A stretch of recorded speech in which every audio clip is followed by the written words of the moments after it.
30일 러시아 국방부 공보국은 자국의 최신형 지대공 미사일 시스템이 카자흐스탄 동부의 샤리샤간 미사일 시험장에서 실시된 요격 실험에 성공했다고 발표했다. 러시아 당국은 이번에 발사된 미사일이 자국 항공우주군 산하미사일 방어무대의 신형 MD 시스템이며 요격 실험에서 가상 표적을 정확히 타격했다고 밝혔다. 이번에 요격 테스트를 실시한 미사일 이름은 공개되지 않았으나 서방정보당국은 이 미사일이 일명 프로메테우스라 불리는 S-500 러시아명 55R6M 트리움파터 M일 것으로 판단하고 있다. 2020년까지 5개 포대를 실전에 배치하는 것을 목표로 개발이 진행 중인 S-500은 현존 최강의 지대공 미사일 체계로 불리는 S-400을 대대적으로 개량해 만든 러시아의 야심작이다.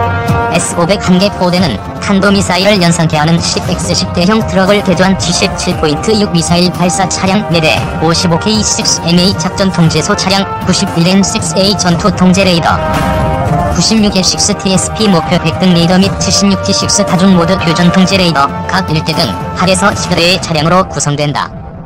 S-500 포대는 불과 10여 대의 차량으로 구성되는 단촐한 구성을 가지고 있지만 이 10여 대만으로도 남한 전체 면적에 달하는 방어구역을 만들어낼 정도로 가공할 요격 능력을 보유하고 있는 것으로 알려졌다. 항공 시스템의 기본 임무인 항공기 요격 모드에서 S-500은 최대 3000km 범위를 감시할 수 있고 소형 전투기나 무인기 수준의 레이더 반사 면적을 갖는 표적을 1300km부터 탐지해 600km 거리부터 요격에 나설 수 있다. 서방 측에서 운용 중인 일반적인 지대공 미사일의 사거리가 40에서 160km 수준인 점을 감안하면 비교 자체가 안되는 수준이다. 러시아는 이를 더욱 개량해 사거리 1100km의 77N6 N1 요격 미사일을 개발하고 있다. 쉽게 말하자면 대전에서 요격 미사일을 발사해 도쿄 상공에 있는 적기를 격추할 수 있는 수준의 미사일이 개발되고 있다는 것이다. 탄도탄 요격 모드에서는 더 강력한 능력을 발휘한다. 탄도탄 요격 모드에서 S-500의 사거리는 600km 수준으로 사비의 3배에 달하는데 더 놀라운 것은 요격 능력이다. 러시아 측 주장에 따르면 이 미사일은 초속 5km 수준의 표적을 동시에 10개까지 요격 가능하며 초속 7km 수준의 표적도 요격할 수 있다고 한다. 초속 5km 수준이면 어지간한 중간거리 탄도미사일은 대부분 요격이 가능한 수준이고 초속 7km 수준이라면 대륙간 탄도미사일은 물론 최근 강대국들이 경쟁적으로 개발 중인 극초음속 비행체까지도 요격이 가능한 수준이다. 서방 정보기관과 군사 전문가들은 S-500이 우수한 고고도 요격 능력을 바탕으로 제1세대 우주방어무기가 될 가능성이 있다고 경고하고 있다. 지상에서 발사한 미사일로 자국 상공을 비행하는 적국의 적외도 정찰 위성까지 요격이 가능한 최초의 우주방공무기가 될 수도 있다는 것이다. 러시아는 늦어도 오는 2020년 이전에 S-500의 실전 배치를 시작해 모스크바 등 주요 도시 방어용으로 5개 포대를 배치한다는 구상을 가지고 있다. 현재 러시아는 극동 지역을 관할하는 동부군관구 이하에 S-400 7개 포대를 배치해 운용하고 있으며 이 가운데 일부가 S-500으로 대체될 가능성이 있다. 특히 동부군관구 이하 7개 포대 중 무려 2개 포대가 블라디보스톡에 집중 배치되어 있기 때문에 이 가운데 1개 포대라도 S-500으로 교체될 경우 한반도를 비롯한 동북아시아 전역이 S-500 항공 시스템의 요격 범위에 들어가게 된다. 중국도 러시아의 질세라 장거리 방공 및 미사일 방어체계 구축을 서두르고 있다. 중국은 지난 2014년에 러시아와 S-400 시스템 3개 포대를 도입하는 계약을 체결. 지난 4월부터 관련 시스템을 차례로 인수해 산둥성과 부젠성, 하이난다오 등에 배치하고 있다. 이 가운데 산둥성이 최근 배치가 시작된 S-400은 서해를 내화하고 한국을 압박하기 위한 목적이 강하다. 산둥성에 배치된 S-400 1개 포대는 55K6A 교전 통제소 차량 1대, 91N6E와 92N6E, 96A6E 레이더 차량 각 1대와 4발의 미사일을 탑재하는 5포인트 85T2 미사일 발사 트레일러 4에서 6대로 구성된다. 이 포대는 최대 700km 거리에서부터 300여 개의 표적을 동시에 탐지해 400km 거리에서부터 70개의 표적을 추적, 이 중 36개 표적을 동시에 공격할 수 있다. 사거리가 400km에 달하는 40N6 미사일을 사용할 경우 수원과 오산, 군산, 서산, 광주 등 주요 공군기지에서 출격하는 한미전투기 전력의 발목을 잡을 수 있고 전투기 표적에 특화된 9M96 계열의 미사일들은 한미연합공군이 서해에서 마음 놓고 작전하지 못하도록 만들 수 있다. 이 S-400은 거리 120km, 고도 30km 범위 내에서 최대 속도 마하 14.7 이내의 탄도미사일도 요격할 수 있기 때문에 이 미사일의 배치가 완료되면 중국은 산둥반도를 비롯한 주요 거점에 상당한 수준의 미사일 방어 능력을 보유하게 될 것으로 보인다.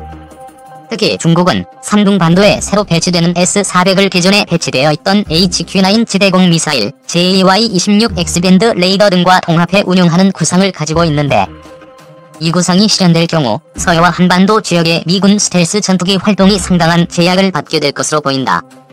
러시아와 중국을 가상 적국으로 상정하고 있는 일본에서도 장거리 방공망 및 MD 체계 구축이 한창이다. 일본은 최근 최소 4조 원 이상의 예산을 투입해 북부와 남부 지역에 각 1개소의 이지스 어셔 체계를 2023년까지 구축하기로 결정했다.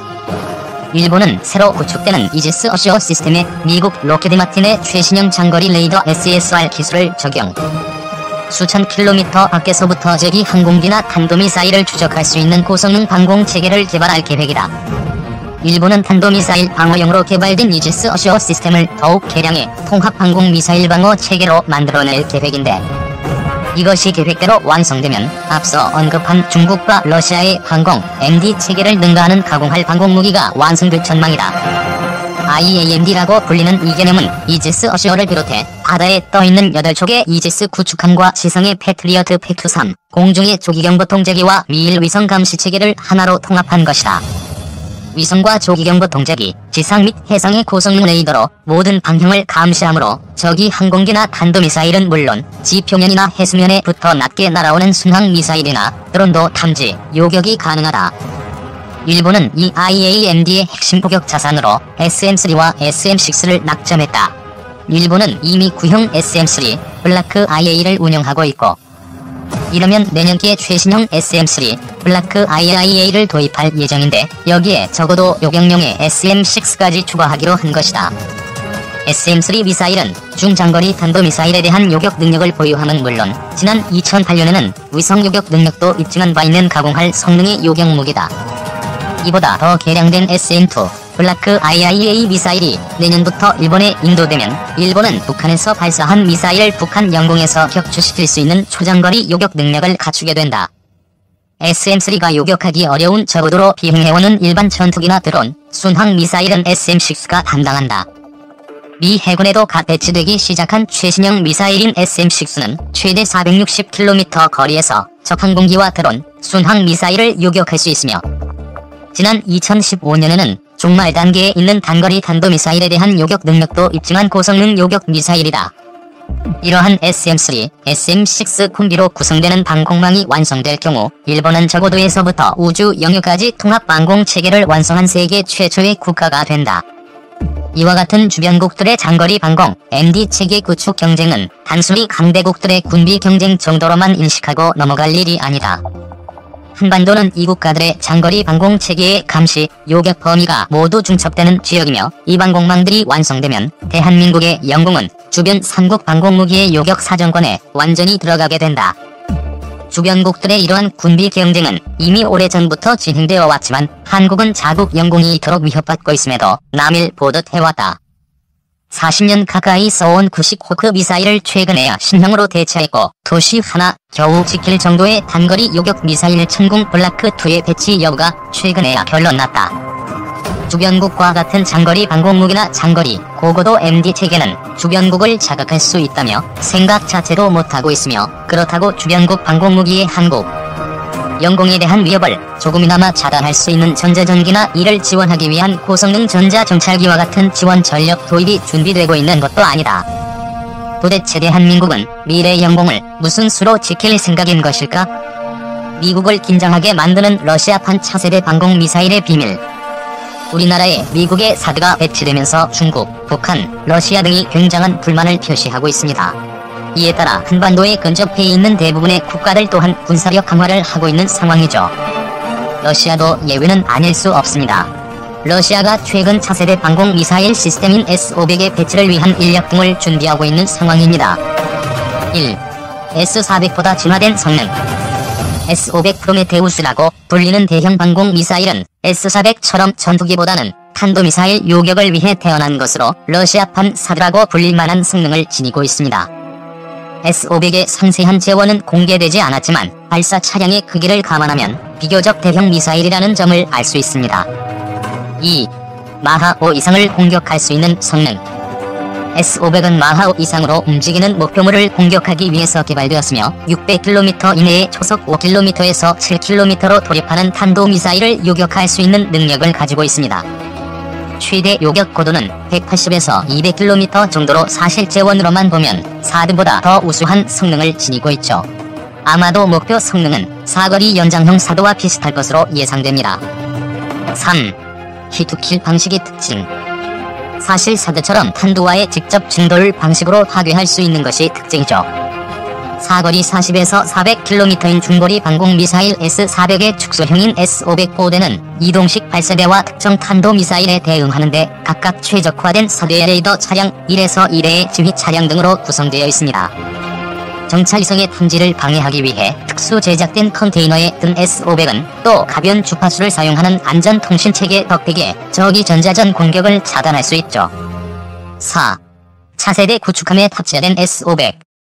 러시아는 S-500 체계가 전략 방어 성격을 가진 점을 고려해 첫 번째 포대를 수도 모스크바 인근이나 중앙 러시아 지역에 배치할 것입니다. 또 해군용 S-500 체계를 오는 2023에서 2025년 기간에 해추진 리더급 구축함에 탑재할 것으로 보고 있습니다. 러시아판 사드 S-500 시험 성공. S-500의 지대공 미사일은 299마일 거리에 떨어진 목표물을 타격했다고 익명을 요구한 미국 정보 소식통을 인용해 CNBC 방송이 25일 이같이 보도했다. 이번 발사 거리는 지금까지 미국이 파악한 다른 미사일보다 50마일이 더 긴 것으로 파악됐다.